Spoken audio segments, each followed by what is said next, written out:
জালেম সরকার শোষণ করে এই বাংলাদেশকে ধ্বংসের মুখে নিয়ে গিয়েছে।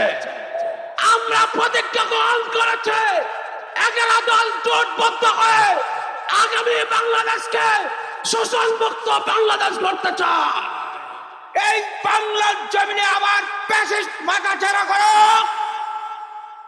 আমরা জীবন দেব, তবু এই বাংলাদেশে আর কোন ফ্যাসিস্টের জন্ম হতে দেব না। এই বাংলাদেশ কোরআনের বাংলাদেশ গড়ে তুলব। এই বাংলাদেশ ন্যায় এবং ইনসাফের প্রতীক দিয়ে গড়ে তুলব। এই বাংলাদেশ আল্লাহর আইন এবং সৎ লোকের শাসন দিয়ে পরিচালনা করা হবে। এই দেশে দুর্নীতি থাকবে না, চাঁদাবাজি থাকবে না, চাঁদাবাজের আস্তানাও থাকবে না। এই দেশে সম্মানিত তাওহীদি জনতা, আমরা কি রাজি আছি এই জমিনে জীবনের প্রতিটা রক্ত করে দিয়ে হলো বাংলার জমিনে আল্লাহর দ্বীন কায়েমের জন্য প্রস্তুত আছে?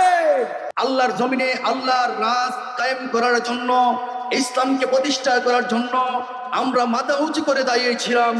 ইনশাআল্লাহ চাঁদাবাজ মুক্ত রাষ্ট্র প্রতিষ্ঠার জন্য, ইনসাফ ভিত্তিক রাষ্ট্র প্রতিষ্ঠার জন্য বাংলাদেশ খেলাফত মজলিস এবং 10 দলীয় জোটের নেতৃবৃন্দ ঐক্যবদ্ধ হয়েছেন। এই ঐক্যবদ্ধে গোটা দেশের মানুষ সাড়া দিয়েছে। ইনশাআল্লাহ আপনারা শান্ত এবং ভদ্র এবং ইনসাফের সঙ্গে নির্বাচনী প্রচারণা চালিয়ে যান। ইনশাআল্লাহ আমাদের বিজয় নিশ্চিত।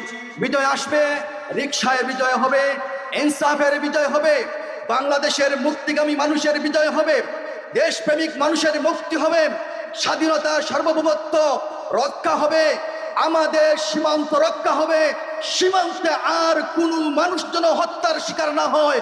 ইনশাআল্লাহ যদি বাংলাদেশে খেলাফত মজলিস 10 দলীয় জোট যদি ক্ষমতায় আসে, সীমান্তে আর হত্যা হবে না, দাদা বাবুদের রাজত্ব কায়েম হবে না, রয়ের রাজত্ব কায়েম হবে না, জনগণের রাজত্ব কায়েম হবে, বাংলাদেশের মানুষের রাজত্ব কায়েম হবে, ইনসাফ প্রতিষ্ঠা হবে ইনশাআল্লাহ।